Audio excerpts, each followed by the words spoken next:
Hello friends, आज की इस वीडियो लेक्चर में हम बात करेंगे ब्लड प्रेशर लो अगर किसी व्यक्ति का हो जाता है तो उस कंडीशन में हमें क्या करना चाहिए जिससे कि उस पर्सन का ब्लड प्रेशर वापस से नॉर्मल हो जाए।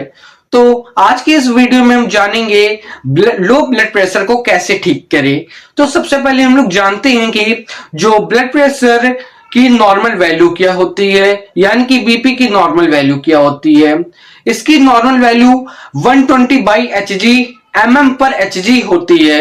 एमएम पर एचजी इसकी यूनिट होती है और अगर 110 बाई 70 एमएम पर एचजी से नीचे वैल्यू हो जाती है तो उस कंडीशन को हम लोग लो बीपी कहते हैं। यानी कि उस कैटेगरी अगर 110 बाई 70 वैल्यू से नीचे होती है वैल्यू बीपी की तो उसको हम लोग लो बीपी की कैटेगरी में रखते हैं।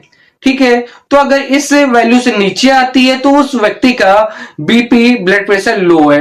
तो अगर किसी व्यक्ति का ब्लड प्रेशर लो हो जाता है तो हम कैसे पहचानते हैं? अगर हमारे पास इस बीपी इक्विपमेंट नहीं होता है, यानी कि इस वैगनो मैनोमीटर नहीं होता है जिससे बीपी मेजर किया जाता है, अगर वो नहीं है तो हम कैसे जानेंगे कि व्यक्ति का बीपी लो हो चुका है? आइए इसके सिम्टम्स जानते हैं। इसके कुछ सिंपल से सिम्टम्स होते हैं जैसे कि चक्कर आना और थकान लगना और कई कई पेशेंटों को कमजोरी भी लगने लगती है और साथ में उसको बेहोशी जैसे लक्षण दिखाई देने लगते हैं।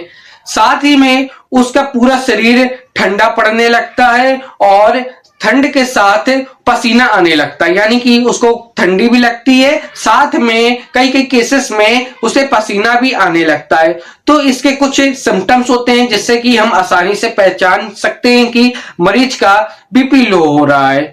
तो आपको पता चल गया कि ब्लड प्रेशर की नॉर्मल वैल्यू क्या होती है और ब्लड प्रेशर लो होने के सिम्टम्स पता चल गए। तो अब जानते हैं अगर किसी व्यक्ति का बीपी लो हो जाता है तो उसका तुरंत इलाज कैसे करें, उसको तुरंत कैसे रिकवर करें।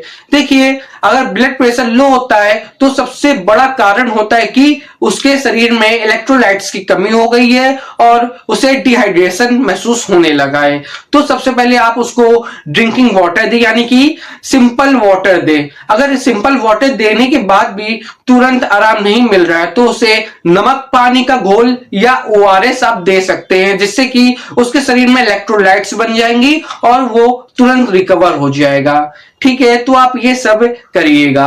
और साथ ही में अगर ज्यादा उसे प्रॉब्लम हो रही है तो आप लेफ्ट हैंड में इसके जो छोटी उंगली होती है, तो छोटी उंगली अनामिका जो उंगली होती है, फिंगर्स होती हैं, उसके जस्ट नीचे, यानी कि छोटी उंगली के जस्ट नीचे यहां पर एक पॉइंट होता है जिसे हम लोग H7 पॉइंट बोलते हैं। उसको ठीक से प्रेस करिएगा, अच्छे से 2-3 बार प्रेस करिएगा और सारी उंगलियों को भी प्रेस करिएगा, जिससे कि ये एक्यूप्रेशर पॉइंट्स होते हैं, जिससे कि हमारा बीपी बहुत ही जल्दी रिकवर होता है, बहुत ही जल्दी नॉर्मल हो जाता है। ठीक है, तो ध्यान रखिएगा इन सभी पॉइंट्स को, जिससे कि मरीज का बीपी तुरंत नॉर्मल हो जाता है। और साथ ही में अगर इन सब कंडीशन मतलब इन सब चीजें करने के बाद भी किसी मरीज का बीपी ठीक नहीं होता है तो उसे आप एकदम सीधा लिटा दीजिए और सीधा लिटाने के बाद उसके दोनों पैरों को थोड़ी ऊंचाई पे रख दीजिए, जिससे कि हमारा ब्लड सर्कुलेशन पूरा ब्रेन की तरफ जाएगा, अच्छे से ऊपर ऊपर की ओर जाएगा, यानी कि ब्रेन की तरफ जाएगा, जिससे कि हमारा ब्लड प्रेशर नॉर्मल हो जाएगा। ठीक है, लेकिन ध्यान रहे अगर मरीज बेहोश हो चुका है तो उसे पानी ना पिलाइएगा, क्योंकि अगर आप बेहोश की कंडीशन पे पानी मरीज को पिलाएंगे तो उसका पानी जो होता है वो लंग्स में भी जा सकता है। तो ध्यान रहे बेहोश की कंडीशन में आपको पानी नहीं पिलाना है। बाकी ये सब करने के बाद तुरंत बीपी नॉर्मल हो जाएगा। अगर इस चीजों के बाद इन सब चीजें करने के बाद भी, यानी कि ये सब जो ट्रीटमेंट मैंने बताया है वो करने के बाद भी अगर मरीज का बीपी नॉर्मल नहीं होता है तो आप लोग अपने डॉक्टर से जरूर कंसल्ट करिएगा।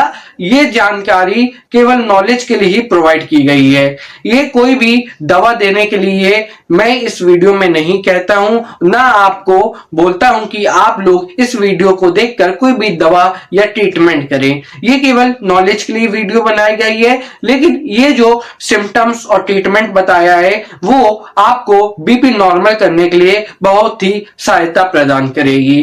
तो मिलते हैं अगली वीडियो में, तब तक के लिए जय हिंद।